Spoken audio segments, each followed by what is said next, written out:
People say college is a time for experimentation. For some, that may be true. But for me, not so much. I was your class A1 nerd. The only alcohol I drank was at a wine tasting class. And the only drugs I saw were the ones my hallmates passed around. Friday nights meant more space in the library to study. I learned everything I could about spirituality, science, and religion from books. If I was going to learn more and expand my horizons, that was the best way to do it, right? Right? Well, maybe. But sometimes, if you're looking to understand the spiritual, a feeling that often seems beyond words, experience can be as important as facts. I had the experience of watching myself kind of explode in a cloud of blue Post-it notes and then fall to the ground and then turn into a coat of paint. That's best-selling author Michael Pollan describing his own psilocybin trip. This wasn't a joyride. This was research for his book on their mind-altering powers. Psilocybin is the chemical that puts the magic in so-called magic mushrooms. He's among a growing community of academics and researchers studying these banned substances, ones that, for the past few decades, had mostly been associated with fish concerts and aging hippies. But before they were seen as taboo party drugs, psychedelics like psilocybin and the DMT and ayahuasca were used for centuries in many cultures to open the mind and heal its ails. And they can lead to truly profound experiences. They were some of the more meaningful experiences of my life, and they taught me things about my mind and the mind that I didn't know before. But if not used carefully, they can also lead to some frightening and potentially dangerous outcomes. And that's where the wisdom of the ancient ritualized use of psychedelics comes in. We've been grasping at the meaning and the proper use of psychedelics for a very long time. But had we been humble enough to look around the world and see how traditional cultures use them, we could have saved ourselves a lot of trouble.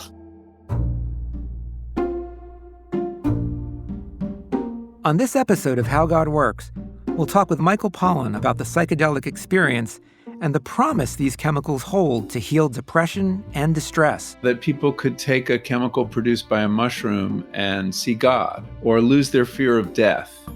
And to researcher David Yaden about the links these drugs have to profound mystical experiences. Extreme, transformative, once-in-a-lifetime kind of experiences where you feel truly at one with all things. And why a little help goes a long way. If you're going to surrender, if you're going to allow your ego to dissolve, you have to feel supremely safe. And that's the job of the guide. I'm Dave DeSteno, and this is How God Works. Michael has written many thought-provoking best-selling books, and a theme that unites them all is how food, and especially plants, interact with human desires. And since his first book, aptly named The Botany of Desire, there's one particular urge that has piqued his interest. Since Botany of Desire, I've had this long-standing interest in the desire to change consciousness, to transcend our ordinary selves and lives. What's that about? You would think that, consuming plants that change your consciousness, there are a lot of reasons not to do it from an evolutionary standpoint. But they must offer something, or the drug takers would have been weeded out of our species a long time ago. So he started his own research, which, as I mentioned before, didn't only involve reading about psychedelics, but also taking them. And it's there that after seeing himself explode in a cloud of blue Post-it notes and fall to the floor as paint, his trip took a more, you could say, poetic turn. And then this was followed by a sense of merging. I mean, without a self, you have no walls where you're part of everything. In my case, what I merged with was very specific. It was a piece of music that the guide was playing. It was an unaccompanied cello suite, Bach, which Yo-Yo Ma was playing. And I became identical with this piece of music.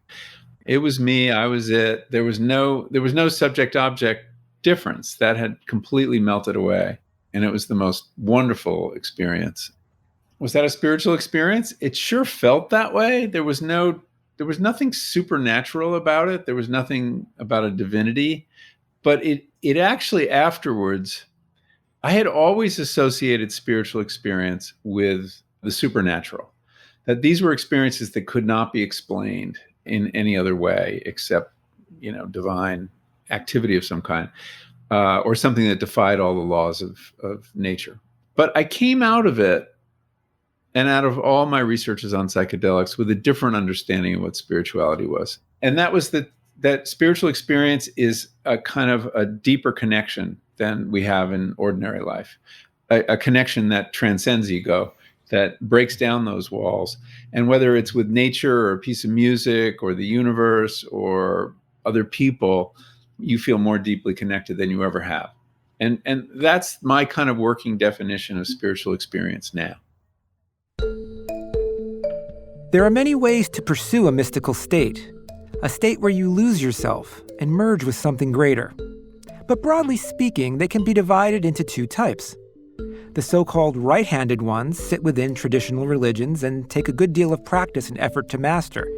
Think meditation in Buddhism or Christianity, or the whirling Sufis of Islam.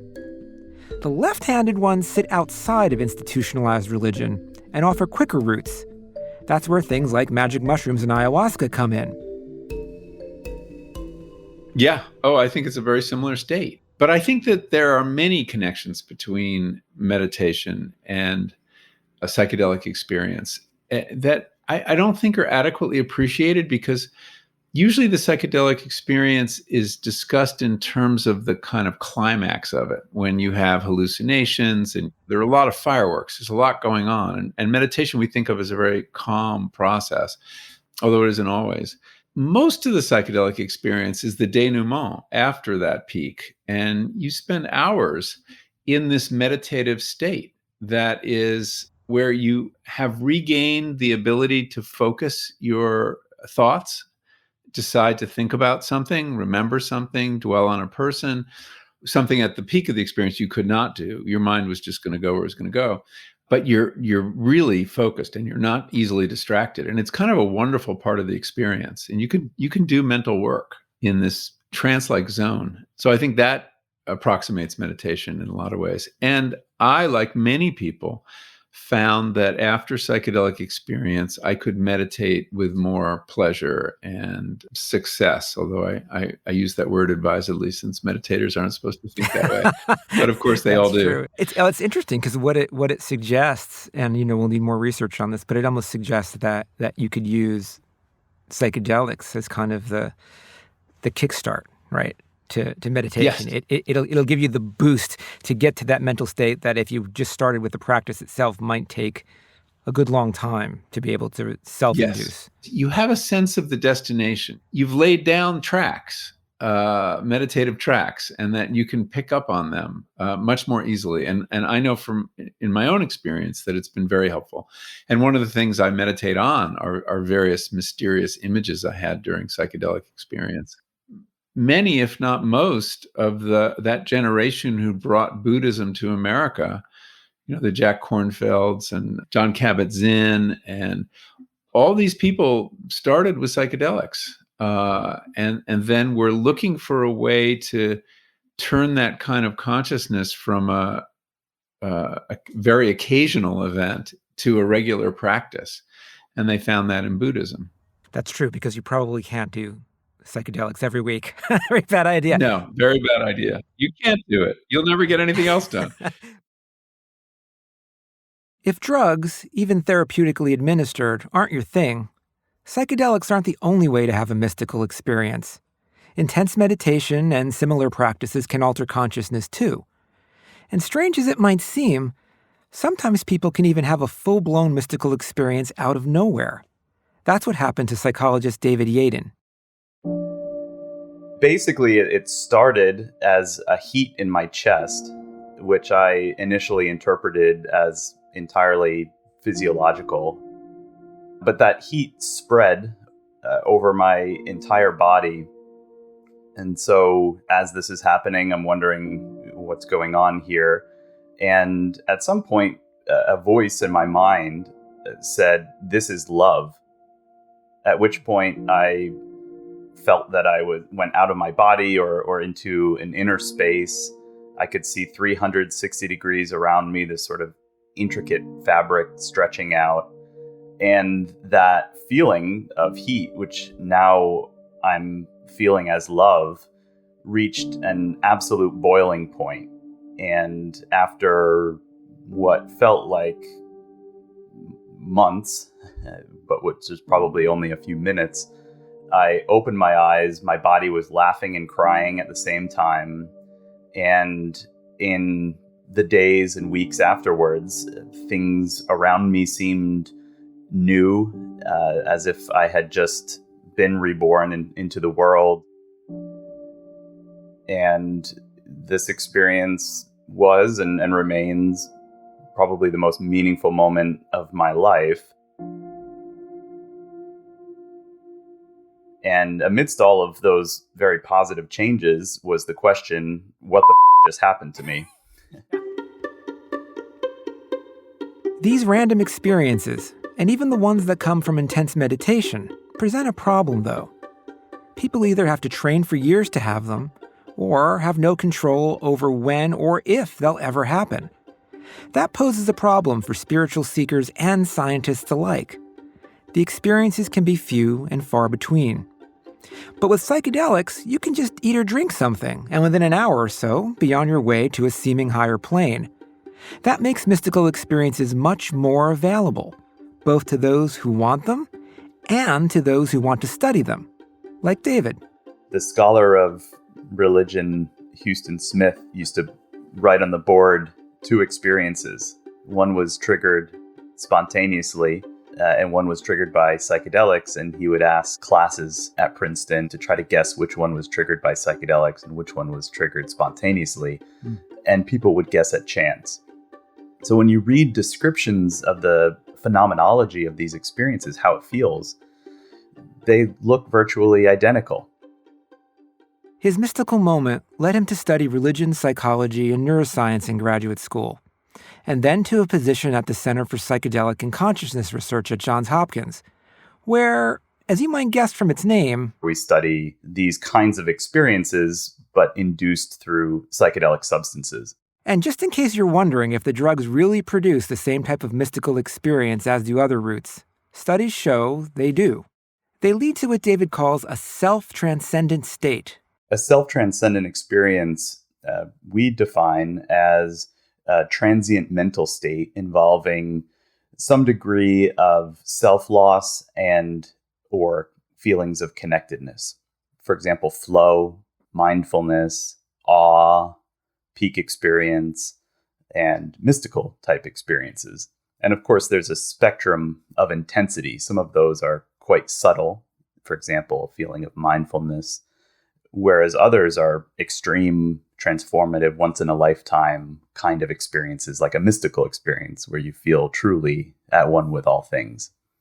I know in some of the work that your colleagues have been doing at Johns Hopkins with psilocybin ingestion, people are coming out reporting, I think like 75% or so, people are coming out reporting that it was one of the most meaningful experiences of their lives.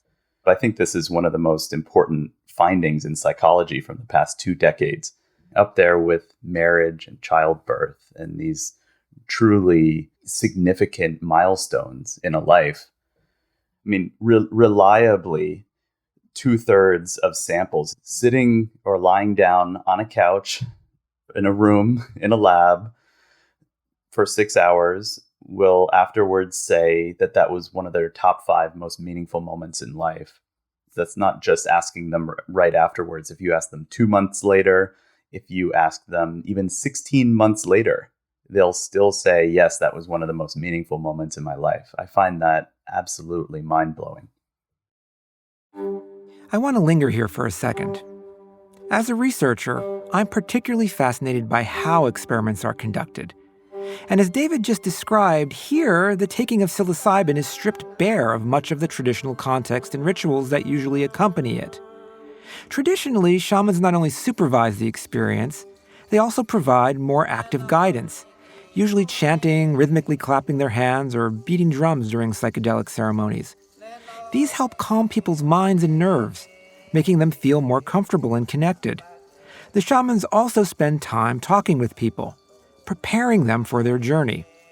And throughout the trip, they're there to guide them. The main point is to create a safe and sacred place for the journey toward transcendence. While the experiments at Hopkins don't use drums or songs, they do retain some of the traditional elements, at least in spirit. First, there is comfort. The experiments don't take place in a sterile exam room like you might find at your primary care physician's office. There's a nice soft couch to recline on, soft lighting, some art on the wall. The goal is to make people feel comfortable and safe at the start. Second, there's a guide. A member of the research team that participants have met several times before remains beside them, both as the effects of the drugs slowly come up over the first 30 minutes to an hour, and then during what is usually the 6-hour or so main part of the experience. The guides are generally instructed to let the experience happen. They're kind of like psychological midwives. So rather than intervening, the idea is to let the experience take its course. Now, of course, they're there. If the participant needs support, they can ask for a handhold, or they can discuss what they're experiencing with the guide. But the idea when you're a participant in a psilocybin study is to try to go inward and to trust, let go, and be open to the experience itself. In essence, these midwives are kind of like modern-day shamans. They're there to help shepherd the experience. And this one, as Michael Pollan also noted, is really important. If you're going to surrender, if you're going to allow your ego to dissolve, you have to feel supremely safe. And that's the job of the guide, of one of the jobs of the guide, that they're providing a container where, the phone's not going to ring, the FedEx guy's not going to come to the door, so you can let go. And that's very, very important, because if your ego begins to dissolve in a situation where you feel any sense of threat or insecurity, you're going to fight to hold on to it, and you're going to be in this battle between the part of yourself that is falling apart and the part that is just clinging to order. And that, I think, is the source of a lot of bad trips. These trips are not to be undertaken lightly. They are arduous journeys. And while they can be amazing, transformative, and fill you with a sense of beauty or love, they can also take a turn, become terrifying, and fill you with dread. Unfortunately, Michael has had that experience too. The terrifying was an experience on a pretty obscure psychedelic called 5-MeO-DMT, which is a chemical produced, and this is going to sound weird, in the venom of the Sonoran desert toad. And they milk the toads for this venom. It was an experience where I lost any sense of self, but I lost any sense of anything except this kind of chaos of energy. It felt like I was in the middle of the Big Bang. I felt this thunderous roar in my head, but it wasn't my head. It was, and it extended beyond my skull to take in everything.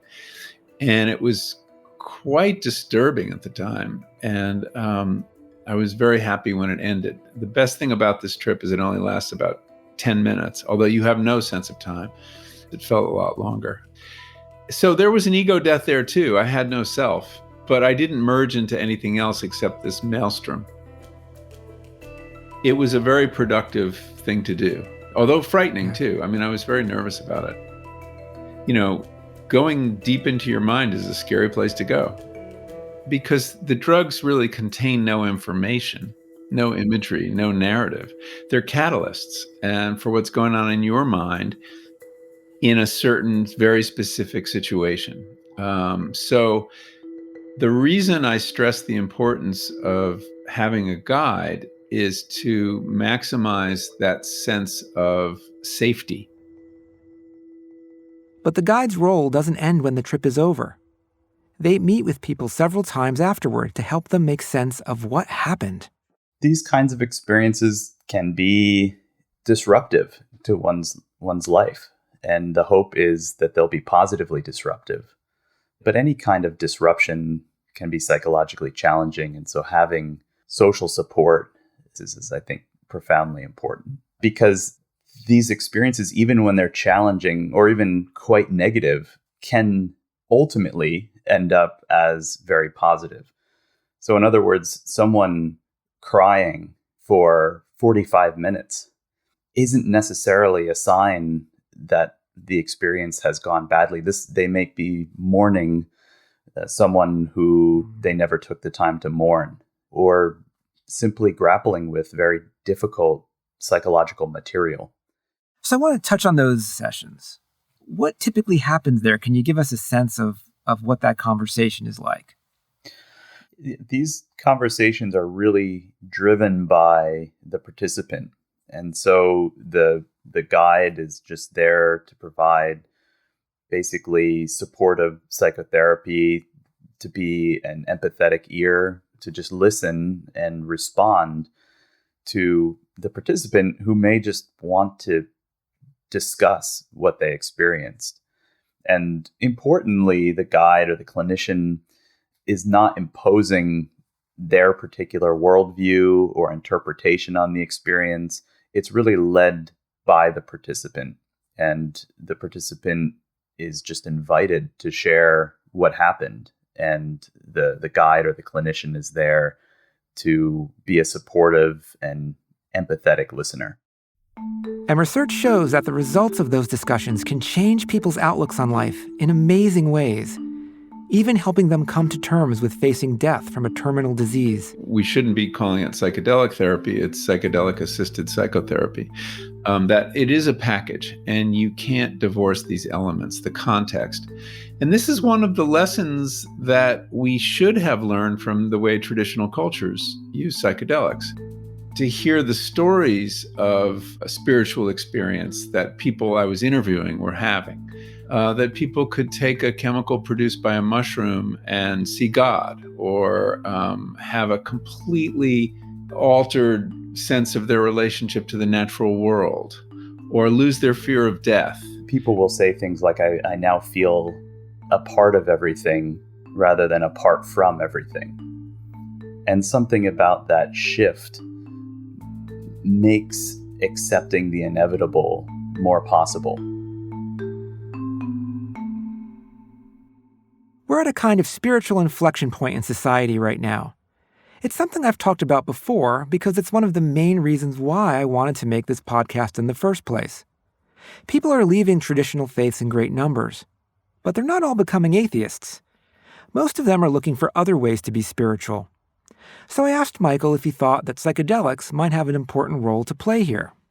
Oh, without question. I mean, I think there is a hunger for spiritual experience. There is a desire, I think, to have a counterweight to lives that are highly materialistic, busy. It is a vacation from ordinary life. And I think the desire for transcendence is universal. Yeah. It's called transcendence because the beauty of the state transcends what we normally experience in this world. It's a glimpse into the beyond, and an embrace by the divine or by the universe, depending on your beliefs. But there's no denying its allure. Even Albert Einstein, who didn't believe in a personal God, felt that the feeling of mystical transcendence was among the most beautiful and profound emotional experiences available to humans. He said, "He to whom this emotion is a stranger is as good as dead." And right there's the reason that so many people chase it. Now, it's true you don't need psychedelics to get there. You can use meditation or other spiritual practices, but relying on them to reach transcendence can take years. Psychedelics are faster, but with that speed comes risk. So if you're looking for a quick route to an altered state, remember not to lose sight of the rituals that go with the chemicals. They're part of the same package. They work together as a prescription. By splitting them, you're unlikely to get the best effect. And when it comes to feeling yourself slip away, I think that's not a risk worth taking.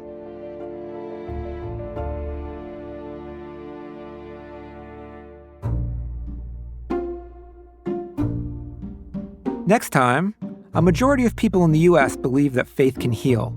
I'll be the first to say that there isn't any strong scientific data to back healing by divine intervention. But that doesn't mean that healing ceremonies don't work. Many people have seen or experienced healing that is difficult to explain. She sort of put her mouth on my knee and sort of sucked and then spit and then sucked and spit. And she was pulling out a lot of the bad feelings and putting it onto these little paper figurines. And I walked out of that place with no knee pain. For centuries, healers have used the belief in a cure to actually provide one. In the medical and scientific community, we call that a placebo effect. That's not a disparaging term, though. In fact, almost all healing via modern medicine uses it too. The total benefit of any medical treatment is a combined product of pharmaceutical features of that treatment and the placebo effect, which is essentially a combined psychological and social phenomenon. How God Works is hosted and written by me, Dave DeSteno. Our senior producer is Josie Holtzman of Future Projects. Associate producer is Sophie Eisenberg. Our executive producer is Genevieve Sponsler. Music and post-production mix and master by Merritt Jacob. The executive producer of PRX Productions is Jocelyn Gonzalez. This podcast was also made possible with support from the John Templeton Foundation. If you want to learn more, you can head to my website, www.davedesteno.com.